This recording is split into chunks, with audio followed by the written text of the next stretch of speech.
Austin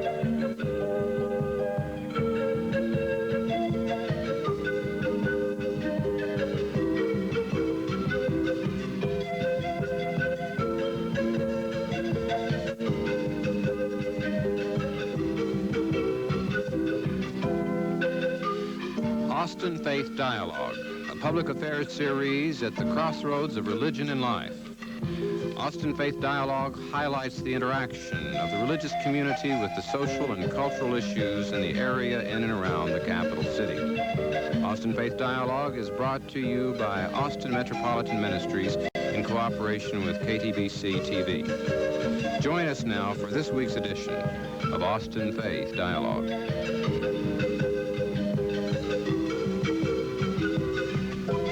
Hello, and again, welcome to this week's edition of Austin Faith Dialogue.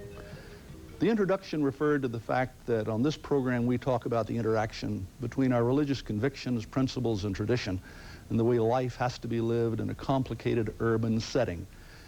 We couldn't have a subject today that more ties into that particular description. Today we're talking about homelessness. Homelessness across the United States and homelessness in Travis County in the city of Austin. I think that we romanticize a great deal of life. Human love, of course, gets more attention than anything else, and maybe after that comes the issue of the home. Home is where the heart is. Home sweet home.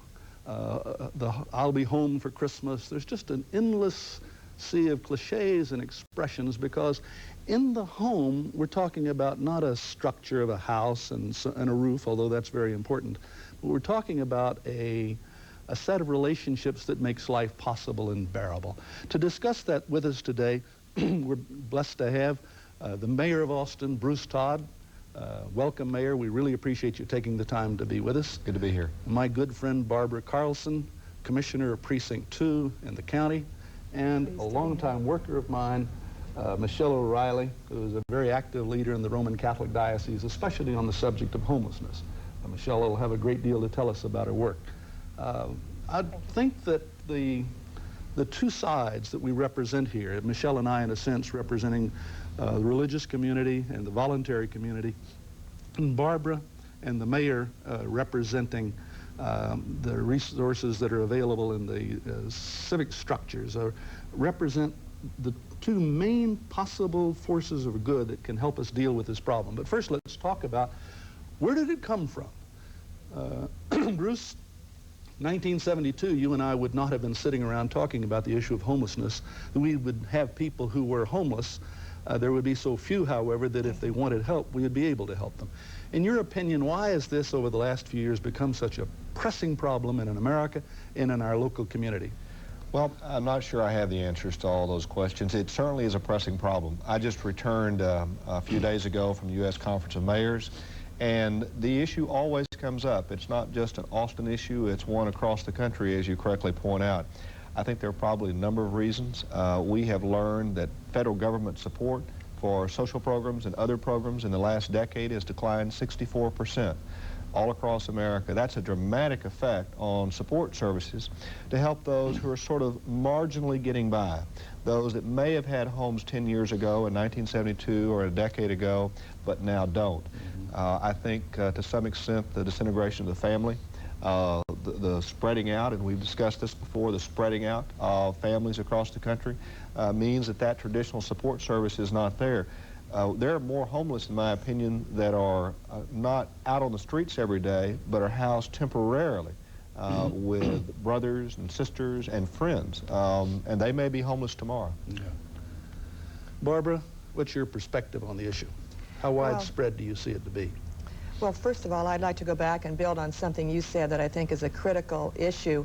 The home, as we know it, has changed dramatically in the last 20 years. I mean, the way you and I grew up, all of us here really, is very different than the way young people are growing up today. Statistics show that only less than 10% of the young people are growing up in what we think of as a traditional home, with two parents and the mother at home with the children. So the support system in the home is not there as it used to be. And as Bruce said, people are moving around a great deal more, so the extended family is not there. So the support systems that have typically been available to people are not there anymore, and I think that has contributed a great deal to the homeless issue. I also think that the lack of jobs that actually pay people enough to live on are not there. The growth in our job market is basically in the service industry, and a lot of those jobs pay minimum wage only, and people really can't afford to live on that. And so they are... If 3 people are working in a little house, they can't maintain That's themselves. right, that's right. So I think that's a tough issue that we face in our community. We really need jobs that are substantial jobs for people to have. One of the priorities... Let me insert there, if you don't mind, Barbara. Please. The shift then from the type of job that you're talking about that paid at today's rate, say $17 or $18 an hour, overseas to the Pacific Rim or into into Mexico, that's an international issue.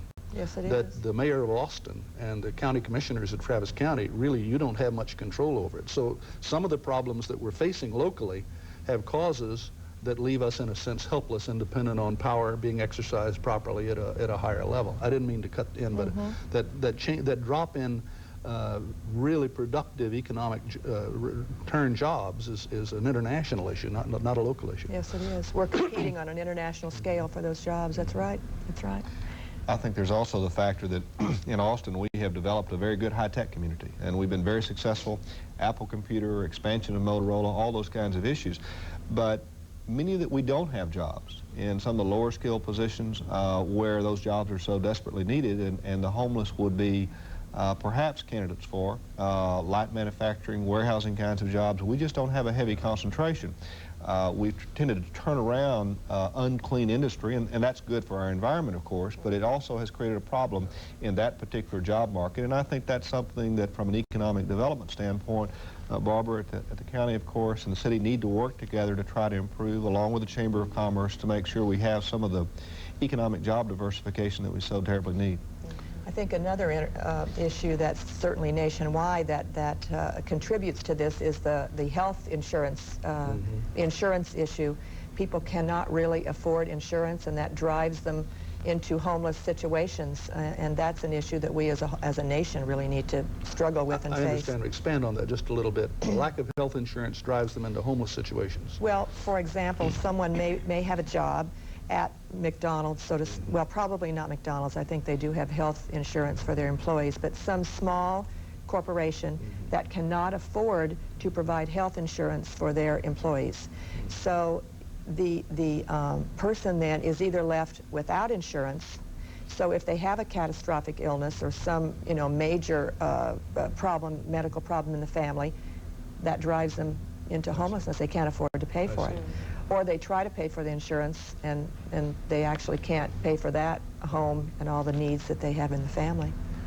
Barbara, I would like to shift it, and I guess I should do that with Michelle, if you'll excuse me. You spent an enormous amount of time over the last year, Michelle, you and some of your co-workers, looking at the situation of homelessness.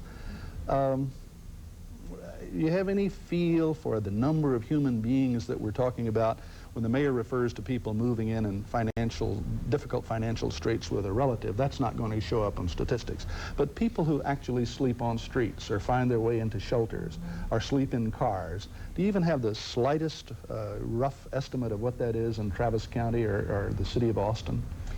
Bishop, that's a really good question. I've heard that number change many times, to the point now where it seems Salvation Army and Caritas simply say that it's a figure that changes daily because of either people traveling through Austin and on their way out, but hear that this is a friendly community that cares, and so they stop here along the way, or because it's just very hard to get a head count. Regardless of the number, though, I've heard you say before, and I completely agree with it, even if there's one in our community. Well, you and I traveled with the Austin Police Department one morning, and I would say that roughly right in downtown Austin, out of sight, under warehouses down on 1st and 2nd Street and under bridges, and that we would have seen approximately 250 people who were homeless. At least. That was in good weather.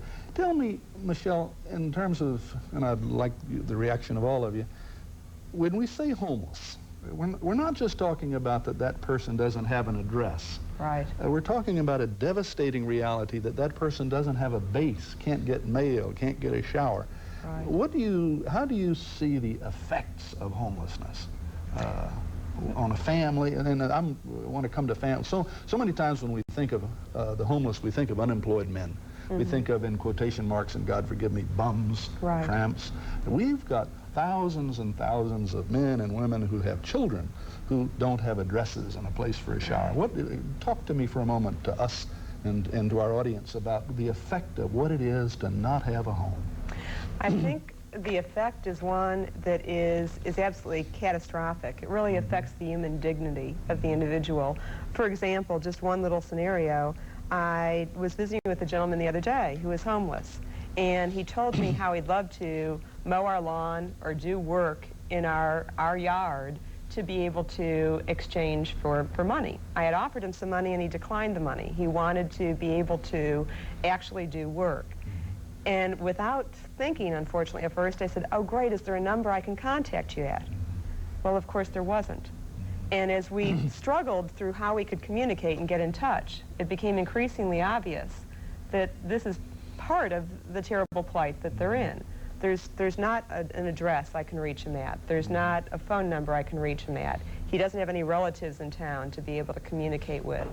So the fact of feeling that your roots are totally gone, and that you're out there cast about on the ocean alone and abandoned is really devastating, especially in his case where there's a family connected to him. He had a wife and children, and he was really trying to mainstream back into society. To feel that you're helpless with those you love to be able to get back on your feet is a really terrible feeling and very desperate feeling. And we have some very good people in our community affected by that, as well as those who are in our community for the typical reasons that homeless are in all communities across the nation.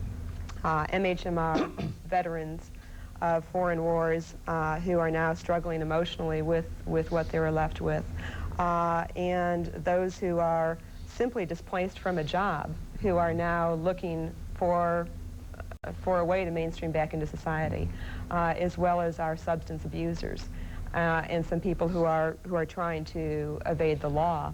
That combination of elements makes for a very dangerous mixture, and it's really adds to the dilemma of those people who are emotionally unstable or who are just looking for a job and haven't found one. Mayor? Michelle touches on some points that I think are very interesting. You know, we used to have, you were talking about the romantic notion, or the notion of the home. We also used to have the romantic notion. Right, exactly. The fireplace, all that sort of thing. But we also used to have sort of a romantic notion of what we called the hobo. Jumping on the freight trains, having the free, easy life. Well, that was probably a myth then. I thought about taking the job up a time or two. No, but you have too. Oh, as mayor, I can assure you that Barbara and I, both in our public careers, have probably thought about that on some bad days, but we have faith. We see it through. But, you know, the truth is that if you take, and the numbers do vary considerably about the homeless and the numbers, it also varies about the cause of homelessness. There are perhaps some people out there who just choose to be that way, but I think those are very much in the minority. If you take and combine the issues of mental illness, defined in a range, obviously, not acute mental illness necessarily, but in some cases acute, and addiction to alcohol or drugs, those two together certainly have to account for the vast majority of the homeless in many, many ways. The decline I mentioned earlier, the revenue dollars, revenue sharing, the 64% decrease in actual dollars coming to the local community really does impact that particular area. There is probably not an area more strained for funding than health services and social services, of all the kinds of things. We keep our roads relatively well repaired, jails we try, all those issues, but the truth is that that's an issue that's underfunded, and it is creating much of the problem that has caused this change in what we saw in 1972 or a decade ago to today. Well, I would add to that what Bruce is talking about. One of the things the Commissioner's Court did this year when we approached the budget, especially on social services, was to try to say, how can we put as much money as possible toward the root causes of problems like homelessness? And I think Michelle brought up a lot of those good points. People get on a cycle where they actually, it's very difficult for them to get back in the loop and regain their dignity and their life and the whole thing. So we've really tried to look at how can we take the money we do have, which is limited, and really spend it on the root cause. How can we get people trained to accept, you know, better jobs? How can we bring more jobs to this community? So how can we do the things that will really add up for the long haul for people? Well, I want to muddy the water a little bit. I agree with what the mayor said about the causes, what Michelle has said, but as I look at the issue of education in America and in Travis County and Austin, it's frightening. The statistic that I hear consistently is when you've got 3 first-grade classrooms, say 100 kids, 4 classrooms, 1/3 of them will not graduate from high school in Austin, in Travis County, or in the United States. It's a tragic across-the-board average in a society where we remember you used to say, well, y'all aren't old enough to remember, you require a high school education for that. A high school education is it's simply one more step towards a higher level of preparation, and yet there seems to be a weakness, a lack of will to confront. I hear a lot of people talking about it. I know there are lots of meetings. I know there's an alliance in the business community to deal with education. Your husband has been extremely a strong leader in that, and I'm very appreciative of that, Jerry Carlson. But it's produced results. I don't want to say in your presence that it has, but we still have the 1/3 dropout out there. That's right. If we don't confront that, we're manufacturing people who simply cannot take care of themselves, and not only will not be able to take care of themselves, but will, on the basis of either prostitution or drugs or some other form of crime, are going to be a tremendous burden to the rest of us. So, Mr. Mayor? I think you're right on target. I made a speech, I suppose, within the first week after being sworn in June of this past year, and I told the group, it happened to be a Chamber of Commerce group, and I told them I was going to mention the dropout rate and problems with our youth in each and every speech that I made for a full year, and then I would reassess. Well, I've gone 7 months, and I'm not about to reassess. I think we need to keep on delivering that message, and I've delivered that probably in 100 speeches.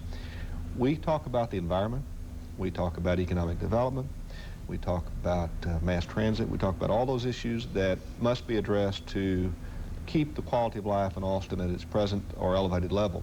But if we don't address the issue of dropout rate, that single issue, we will not be successful with any of those other efforts. It is a tragic figure. It must be reduced, and it must be reduced immediately. I don't know, there is not an issue that begs our attention more than that single issue. You point out the 35% rate, or 35%. In the Black and Hispanic communities, that rate is up around 40 to 45%. Now, you take that and understand that the population in Austin, Texas, will be 50% Hispanic by the year 2005 or 6, depending on the forecast. And if we don't reverse that, we have a major problem waiting for us. I delivered that speech and that was the only topic I talked about, of all the ones I could talk about, to a board of a major bank 2 days ago. And the only questions I had after that were on track. They could ask questions about anything, but they all wanted to know what they could do. You know, it is fortunate, I think, that in the county commissioners used to have people who just fixed potholes and built roads, but with Barbara being on the court and others who care about the problem and have understanding of the issue, I think there is a will in this community to pull together and solve that issue. Well, and I think that pulling together is a critical factor. I think what it's driving us to is partnerships, where we're really going to have to work. You are the partners. That's right. That's the exactly city, right. the county, the church, and individuals. United Way needs to be in there working with us. And I really believe that, and Michelle, coming back to you again, because this is something Michelle has really given herself to very generously in trying to say, first of all, what is the problem?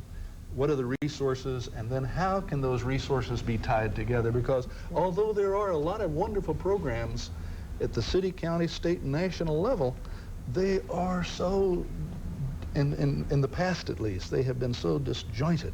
So that you would have to, you take one of these tragic situations. Here's a family of 5, they need everything. They need counseling, they need eye care, they need bus transportation, they need temporary shelter, they need jobs, they need everything. And here are people who often are not that competent about dealing with the complex issues in a society, and we make the resources, the reaching of the resources so very complicated. So, Michelle, solve that for us. Thank you, Bishop. I'd love to say I'd be happy to. One of the issues that we dealt with on this homeless task force that you asked me to be involved with, and I was pleased to be, a wonderful group of people who came together to understand more the issue that faced our community. When we first looked at the issue, it was interesting, an early definition of community was given to us, the earliest definition we know of in the Western culture, and it was a place in which none lacked. If Austin is a community, then certainly this is an issue that we can deal with if we put our minds together and we collaborate. And you've coined the phrase, one church, one family. That's right. Which is wonderful. If we have 300 churches in Austin and each one of them adopted one of the homeless families, what a tremendous start. You know, while it would take 1 to 2 years, perhaps, to be able to mainstream individuals back by helping them with resume skills, with their clothing, with utilities, with transitional housing, we would be able to make a tremendous dent in the population. And the task force put together a directory as one of 3 projects we worked on, reaching out to the homeless. The directory was a listing of social service agencies in town that deal with the issue of the homeless. Well, there's 65 agencies listed in the directory that deal with the homeless. So you can imagine if you are homeless and you don't have a phone and you don't have transportation, where do you begin? It's very confusing.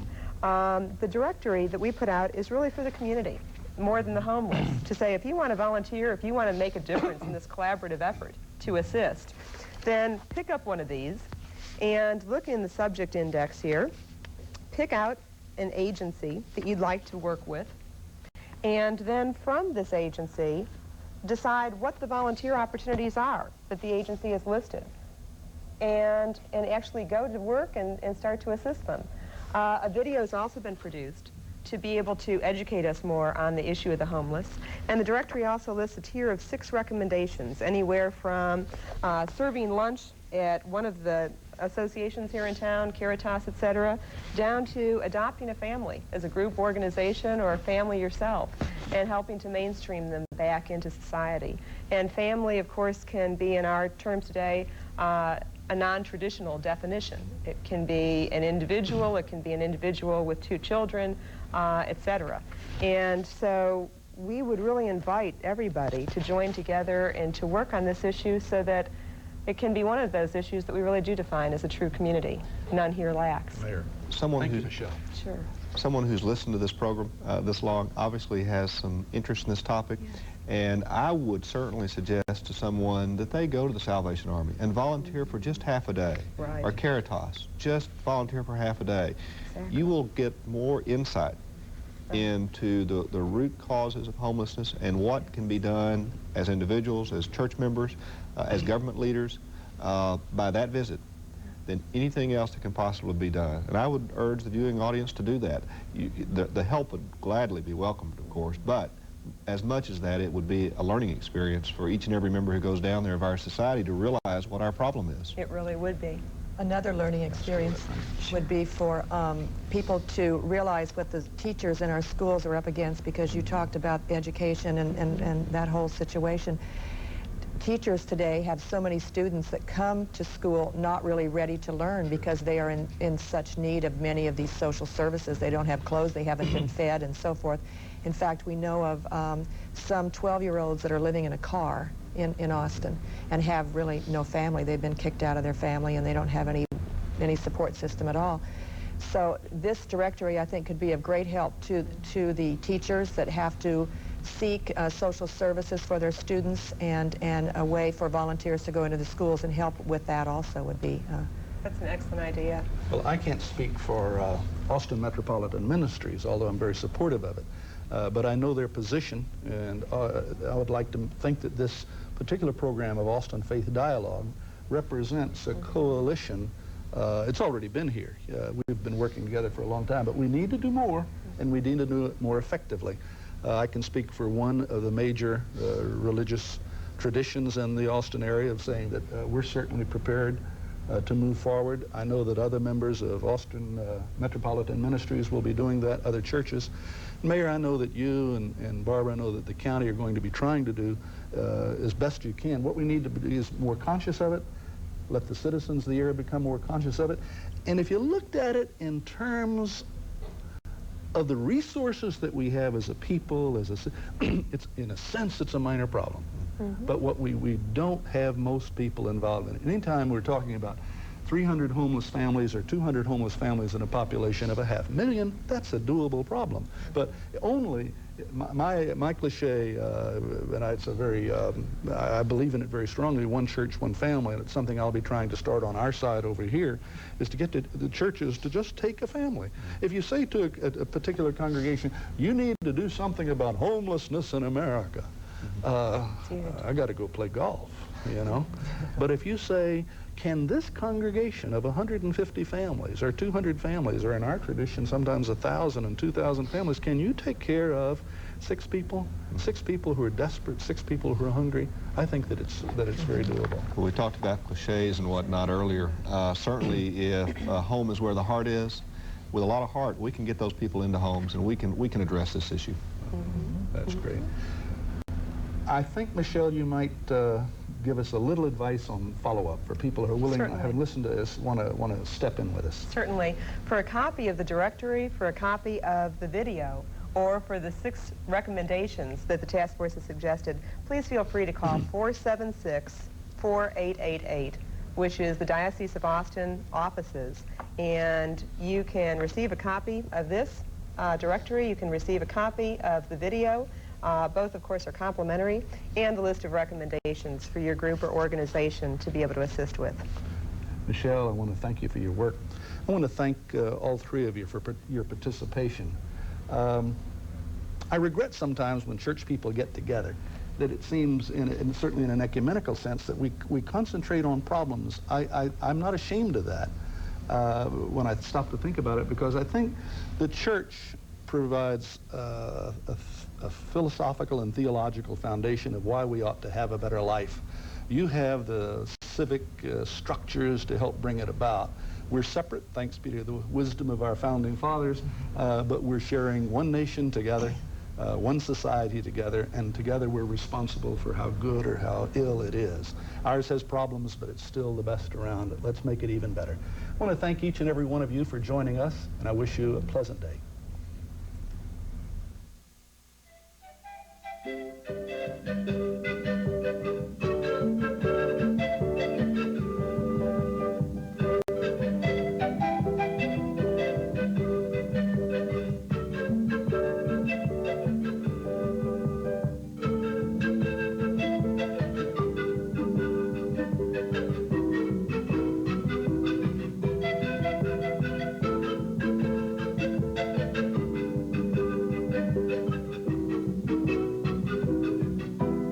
For more information, call Austin Metropolitan Ministries at 472-7627.